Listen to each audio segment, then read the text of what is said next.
If you failed your last prop firm challenge or your last 2 challenges or even more, then there is a high chance you're doing these things I'm about to list in this video. I am King Dubi and I am the founder of Blue Kings Forex Academy. I have been funded for 2 years and just got funded on another account last 2 months. As you can see, this makes me more than qualified to tell you that to consistently make money in the prop firm industry, first you must know these 3 things. 1, prop firms are in the business of making money, so you need to understand that these are just businesses. I don't like sounding like prop firms are there to eat your money, to make you feel.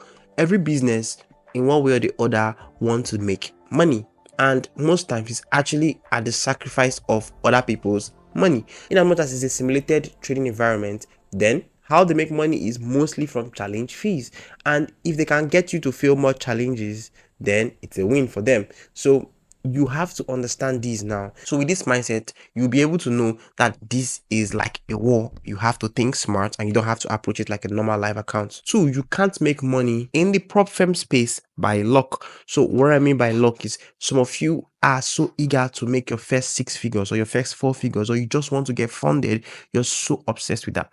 Now the idea is, if you rush to get funded without knowing the appropriate way to trade, well, you could luckily get 1 payout, but you can't consistently get payouts. And even if you make your first payout to be $10,000 or $20,000, trust me, you're going to lose more challenges after that. You would give everything back you've made back to the market, because first things, the profit you made, the payout you made is going to spike your confidence level and you purchase even bigger challenges. It happens. So it's best you calm down, learn how to trade properly before you start chasing the prop firm dream. 3, to win at prop firm trading, you must be a smart gambler.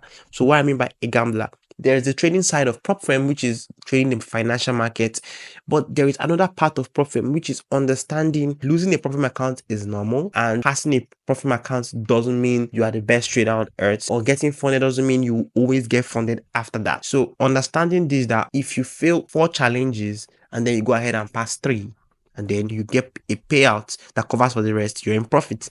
That understanding that it's a numbers game is going to make you win more in the space, instead of thinking that, okay, I am funded, I'm supposed to hold this account forever, or I bought a challenge because I'm profitable, I have to pass it. And then maybe if you don't feel it, you try to change your strategy or something. And you need to understand how prop firm works. It's very different from a real account, and you have to approach it very differently. Now that you've known these 3 secrets about prop firm, so how do you pass a prop firm challenge?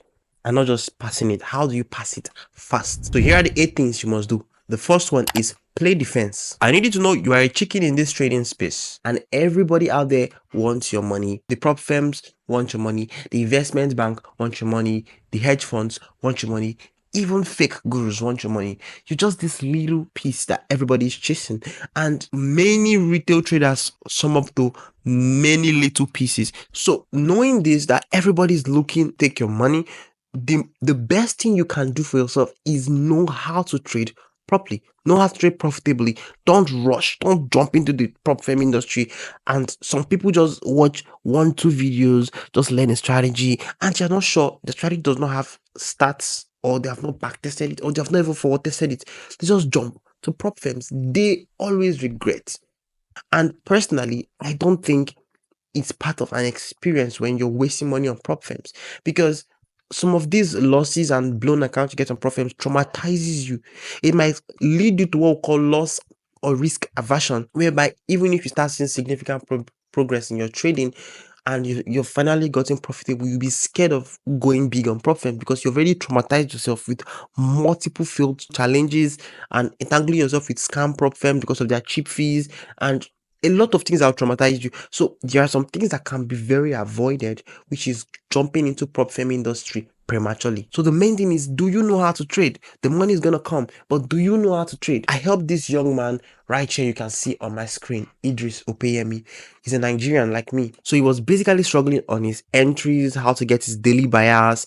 He's struggling on even his psychology and no risk management. So I was able to brush him up from beginner phase right till this is his 3rd payout. Now you can always send me a DM if you want to be like him, to fix your trading from scratch and start making payouts like him. So onto the second one, buy accounts you can afford to lose. So the thing about prop firm trading is you have to expect the worst. You have to treat each account you buy, your risk per trade, in your normal live account. So many of us risk 1 to 2% or even 3% per trade on your live account. Now, when it comes to buying prop firm account, take that challenge fee as a risk. If you have $10,000 in your bank account, should you be buying a challenge at worth $5,000 or all your money? No, you want to buy something really small, maybe $100 worth of challenge, because you don't want to feel that impact. Now, psychology is a really big thing in the trading space, and everybody is struggling with one psychology or the other. But what if I tell you the easiest way to fix your psychology is to cut off the triggers? When you put your last card, your last money into buying a prop firm, you will most likely blow it. You have a 99% chance of blowing it because you would frustrate, you would force setups, you increase your risk unnecessarily. And any trade you're supposed to use to win that challenge and you missed it, you will be so hard on yourself because you want to pass. But imagine using a money you don't care about, something that you're ready to lose. Now you're going to be more calm about trading that prop account. I usually tell people to buy an account they can afford to lose 10 times in a row. This keeps you calm and safe. On to the third one. Buy an account after a losing streak. Guys, this is very unpopular, but I need you to know that most times our trading goes in phases like this. After a winning streak comes the losing streak, and after a losing streak comes the winning streak. There'll be times where you have wins and losses, but when these streaks are coming, maybe two losing trades in a row is a short streak. 3 losing trades is a streak. 4 losing trades is a streak. So whenever you have a losing streak and you've looked at that losing streak, you don't have human errors all jam-packed in it. Or even if you have human errors, you're being able to support them and take out these human errors, remove them, take note of the things you did bad. Or if you broke rules, you've been able to figure out when you broke rules and how you can improve. After this losing period, the best thing to do is to buy a challenge, because a winning period is most likely very close, and that winning period will help you easily pass, because that's how it happens most of the time. But if you're in a winning streak and it gets your confidence so high, just like most people do, they'll rush to get a challenge. They're like, wow, I'm winning. This is the best time to buy a challenge, and it often doesn't go well. These are the times when you see somebody lose every single trade on his account till he blows that account, because he's just coming from a 10-win streak or a 12-win streak or a 5-win streak, and he's all hyped up, overconfident. And even if he's not overconfident, he's still executing as he should. The market cycle can be very funny, so you have to take note about this. Number 4, risk 0.5% when you're below BE and risk 1% when you're above BE. Now, this golden rule is going to help you pass your challenge faster. There's one thing you need to know. When trading a prop challenge, you shouldn't play very defensive and you shouldn't play very offensive. Why? If you play too defensive, you could spend months and months struggling with your challenge to pass just one phase. And when you're struggling months and months, when you're supposed to be making money or losing it and getting another one and making money, you just cannot tell. Or your win streak is not going to be significant. Why? Because your risk is too small. Some people be risking 0.25% or 0.5% all through. This is kind of small. But when you are above break even, now you are free to trade 1% till the challenge is passed. I don't support fluctuating risk because nobody knows the outcome of every single trade. So when you are above break even, it's smart to trade 1%. And when you're below break even, it's smart to trade 0.5%, because a losing streak might come and you might lose multiple trades in a row, then before your winning streak comes again. And that time you're losing, if you keep trading 1%, you can blow the account very fast before your winning streak comes. So you want to always half your risk when you're below break even to keep you longer in the challenge. Number 5, always take A+ setups. Now, this one is very popular, A+ setup. But personally, I think if you have A+, B, C, and D setups in your strategy, then you have more work to do. Because when you know this setup is a B setup, it doesn't appear most of the time. Then why are you still executing on it? You're supposed to always execute on the best of best setup, regardless of challenge, regardless of anything you're doing. So if you have a strategy whereby you have some setup that do not perform so well, don't trade them during that challenge account.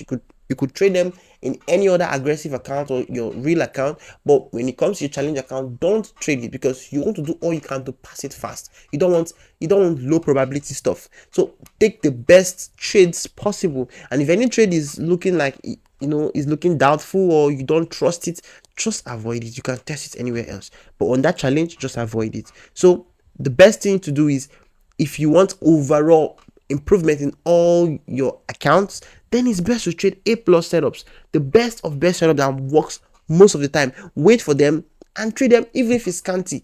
This is the best way to see significant progress. That's just my opinion. Number 6, euphoria and anger management. Now, this is very unpopular and many people do not talk about it. But whenever we're in a winning streak, we tend to become so happy, overconfident. So you begin to think, thank God, finally I have hacked the market. The truth is that you can never hack the market. And some winning streak can be so satisfying and you be so confident and you feel like you're never going to lose again. And you become so cocky and arrogant and you tell everybody they're trading rubbish, you're trading rubbish strategy and your strategy is the best. Now, whenever you get to that point, your big fall is coming. So we call that euphoria. You're feeling too happy about everything. And then we have the other one called anger. Now, anger usually comes during a losing streak. Losing streak starts and you get angry at yourself. That's when people start revenge trading, start over trading. If, so, for instance, you take 2 trades max in a day, you start taking 3 trades, 4 trades just because you want to recover. If you're like few percentage to pass a challenge and then you lose a trade, you get so angry. Now, how do you manage these emotions? After 5 winning trades, drop your risk to half. So I explained about how when you are at BE, you risk 1%, and when you're below BE, you risk 0.5. Now, if your account is at BE or above BE and you just had a 5-win streak, your next 3 trades should be a 0.5% risk. Why? Because now you're very, very happy. And I preach this all the time. You can't stop your brain from being happy for such kind of good returns. You can't. Your brain will dream of all the good life you're going to experience when you finally get funded and get good payouts. You will have all that happy imagination and you can't fight it, and fighting it is even going to make it more stressful. So what do? Control risk so that you don't get too disappointed. So after 5 wins in a row, you have your risk into 2. So when you're risking 1%, now you start risking 0.5%. And now if you're in drawdown and you have 5 wins in a row, but you're not still out of drawdown, the best thing is to reduce your risk to 0.25% for the next 3 trades. After that, it goes back to normal. Now, the same thing you also do during a losing streak. You're in profits above BE or you're at BE, and then you hit a losing streak and you've noticed you've hit it up to 5 losses in a row. Drop your risk. For all the next trade, you're back winning. What I mean is, if you lost 5 in a row, you reduce your risk to half. Now, you're going to keep risking that till your first win. Now, when you make your first win, you can start going back to your normal 1% risk. Now, if you are in a drawdown, the same thing you have to do. Reduce your risk to 0.25 after 5 losses. And then for the next trades that come 35 losses, you use that small risk to your first win. After your first win, you go back to your 0.5% loss. Now, this is you managing excitement or anger. Number 7, failing a challenge is normal. Yes, it's normal. I remember beating myself up for every challenge I failed. Now, I am profitable and I have been funded for a long time, but I still fail challenges. I had a video right here when I talked about what happened to me on February. I lost a challenge I bought. It happens and it doesn't make you a bad trader. And that's why at the beginning of this video, I said something. I said, you should understand that this is more like a gambling scheme. Prop firm trading, if you want to win at it, you have to be prepared for the worst and not invest all your money. You have to invest something you are willing to lose, because you're trading with a very small drawdown percentage and it's not like live trading. So you have to be really, really, really careful. And knowing that you can fail a challenge, when you're in drawdown, stick to your drawdown risk. Don't go too low or go too high. Like I explained before, stick with what the plan I have given you and you most likely get out of the drawdown. But then if you still lose the challenge, then it's part of the game. Just calm down, reevaluate things, check your journal, check what you did right, what you did wrong, and then purchase another one, because it happens to everybody. So even failing a funded account, like losing a funded account, is normal. The thing here is, if you can get it, if you can get an account phase 1, phase 2 passed, get funded and get a payout, that's a win for you. If you can get more payouts after that, fine. If you lose it, fine, you get another one. That's why prop firms still keep getting people who buy challenges. Even profitable traders still keep buying challenges, because losing an account is normal. Number 8, Take 2 to 3% profits in your funded fees. Now, some people are fond of this piling up profits. They want to heap up the profit to be in leaderboards or to just make a name for themselves. Now, the best thing to do with prop firms is that you have to request your payout at 2% profits or 3% profit. Reason is because the prop firms could close down and you'll be at a loss. And that reason is that you might break a rule. You might break a hidden rule or a normal rule, but because you have been holding those profits, you might just lose those profits. So when you make 2%, no matter how small, take it out. Wait again, take it out. If you want more profit, buy more accounts. And that's it. If you want more profits, don't try to accumulate or compound. That's prop firm. Anything can happen. So I'm gonna recap what I have said. Number one, play defense. Always know the game is rigged, and to win, you have to be smart. Buy accounts you can afford to lose. Yes, you don't want to go broke or have yourself under pressure just to pass one account. Take a challenge, trade it, win it or lose it, and go to the next one.